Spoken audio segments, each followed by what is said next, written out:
Hello, and welcome to the KOSH. I'm your host, Timber Smith, and the KOSH is a podcast that spotlights people who have had an association with the Oshkosh or the surrounding Fox Cities area. How's everybody doing this morning? Well, it's morning here. Maybe it's not morning when you're listening. And you already know it's a beautiful Saturday morning. Well, semi-beautiful is what I'll say. It's not raining, but it's supposed to rain today, but it's not raining yet. And the weather seems nice, like not too muggy or anything like that. And can I just say, I'm jealous because now that I do these on Saturday morning, you know what I'm missing? I'm missing the farmer's market. And I really want to make it to the farmer's market because they have my favorite burrito place, that burrito. If you don't know what I'm talking about, there is the burrito stand that is in front of New Moon. Those burritos are fire burritos. And so if you don't know about that, you better find out about that. But let me assure you of this. I'm going to make it to get a burrito. One way or the other, this is going to happen. Not going to miss a whole summer of those yummy burritos there at the farmer's market. All right. So once again, yeah, you know what I'm going to say, because I always say it. I don't know how I got another amazing guest. I'm super excited about this week's guest. You will be too once we get into the conversation. And this week's guest, and I'm about to slaughter another name, y'all. So just forgive me. Well, more importantly, hopefully the guest will forgive me for the slaughtering of the name. But this week's guest is Robert Jahnke. Perfect. Oh my God. What? Nailed it. Wasn't even practiced. And you also know I usually try to get the phonetic spelling before I say the name. All right. Today we're batting 100 so far today. That's pretty good. Robert, how are you doing this morning? I'm doing great. All right. Fantastic. We're going to jump in, Robert. Can you please share a little something about yourself and what's your connection to the KOSH and the surrounding Fox Cities area? Yeah, the reason I got on the show is meeting you at the Colored Bold Association event down in Appleton about a month or so ago. Yeah, that was fantastic. So you were there, and we ended up having a conversation. Love to come on and talk, help people. All right. Can you help our listeners understand what Colored Bold is?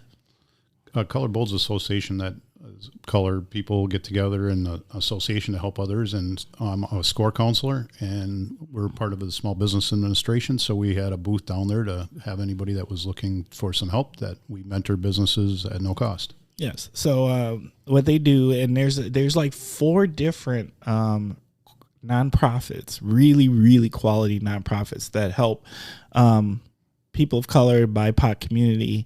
If they're interested in starting a business, they help mentor, guide them. Some help them connect with loans. Some help find grants.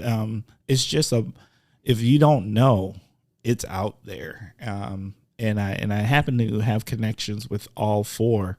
If there's ever an interest, if you're out there and you're thinking, I would like to start a business, please reach out to me and I'd be happy to connect you with those different associations. Where are you originally from? I actually was born in Germany, and my dad was in the service. Yeah. And then we actually went to Texas and ended up moving to Neenah and Oshkosh, and then we moved up to Green Bay. And then I went back in the service in Germany for 2.5 years, and then back to Green Bay. Okay. What branch? The Army. All right. Yep. Germany base. What was your MLS? I was a combat engineer. All right. So another veteran out here. Love it. How long have you been living in the area? Most of my life. Okay. Except for the few times where I was in the service and you got deployed. Those things happen. All right. Fantastic. Well, we're going to jump into the first segment, and the first segment is what in the world is going on with. This is your opportunity to start with the phrase, what in the world is going on with, and then tell us what's on your mind. All right, well, what's on my mind is I love to help people and others, and I'm looking to be on the show to tell people about SCORE And I've SCORE, which we just talked about a little bit, to help businesses that are starting out or people. It's actually people starting a business, stuck in their business, or looking for ideas. So we do all three. It doesn't have to be a startup business, which a lot of people think SCORE is for. The other thing I'm on the show to talk to you about is I've been to Tony Robbins, big mentor of mine. One of the things I started studying him is I found out he started the coaching industry, and he charges people $1 million a year for 1 hour a month of his coaching. So I said, I got to study this guy and figure out what he does that other people don't do and how he gets paid so much. So right. I started going to his events, and so one of the things I learned, I've been to 15 live events and a couple online events. One thing I learned from him that I love to share is called the 6 needs and why we do what we do. Okay. Well, you know what? I think we'll come back to it if that's okay. Yeah. We're going to come back to it. I'm going to jump into what in the world is going on with my what in the world is going on with. Now, see, this was an action-packed week where I had all sorts of things happen where I was like, man, what in the world is up with this? One is I could go the path of the Supreme Court, but I'm not.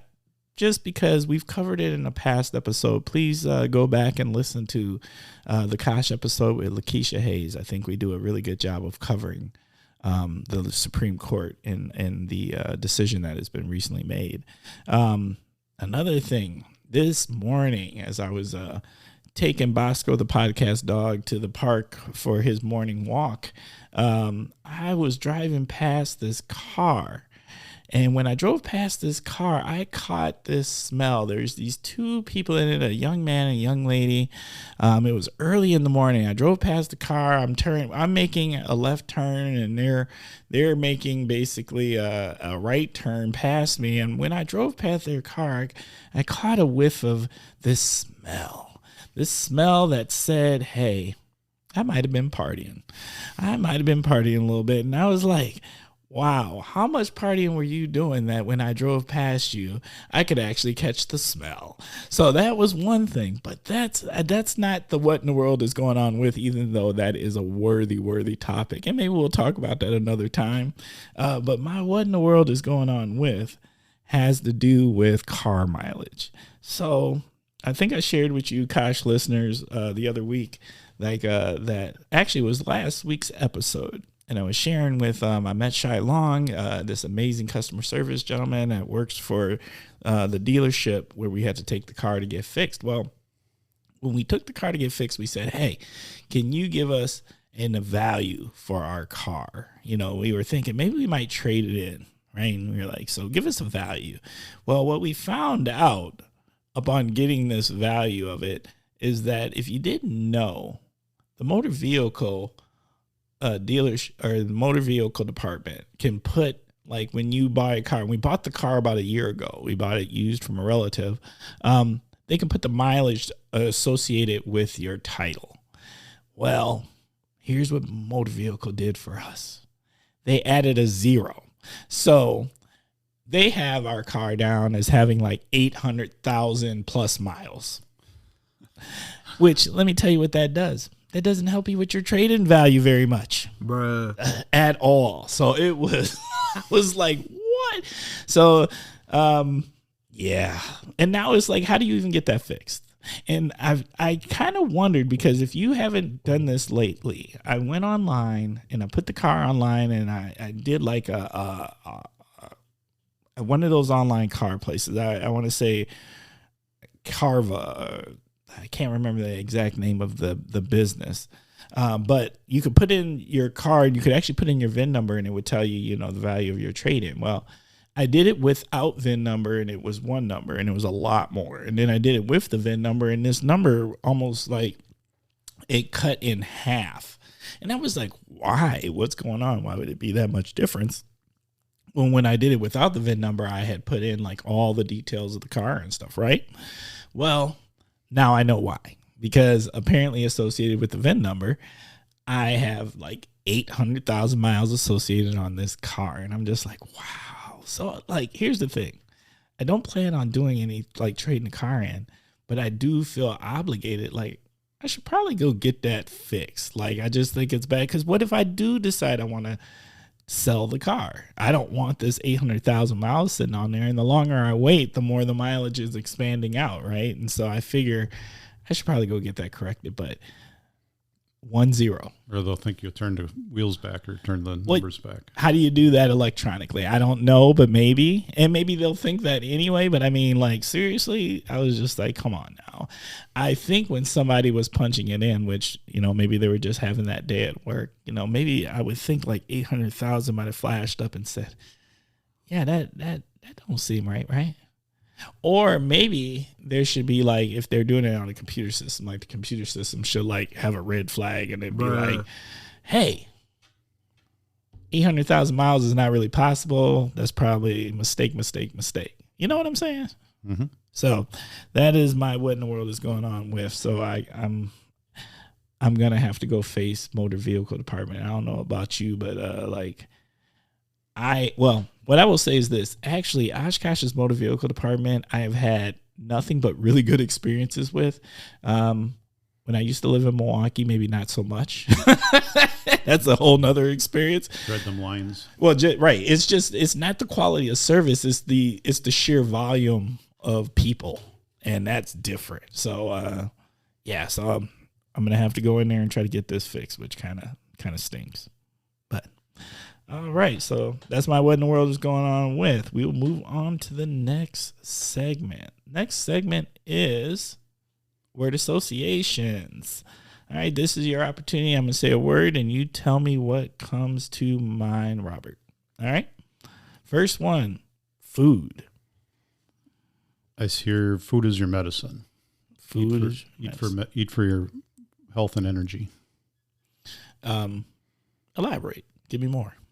I've actually lost. I have a limiting belief I learned from Tony Robbins, and I was called fat when I was a kid, teased. So I always thought I was fat. I could never lose weight. I'd lose 10, 20 pounds, go right back to where I was, that thermometer in your head. And when I got that limiting belief out of my head, I've lost 50 pounds, and I've kept it off for quite a few years now. So I have to look at food as an energy source and not as a pleasure. So it helps me keep that weight down. Okay. I'm going to have to say that's probably the most interesting answer we've ever gotten on the KOSH. I like it. Okay. Next, cocktail of beer. I've actually, I'm on chemo, so I have leukemia. So I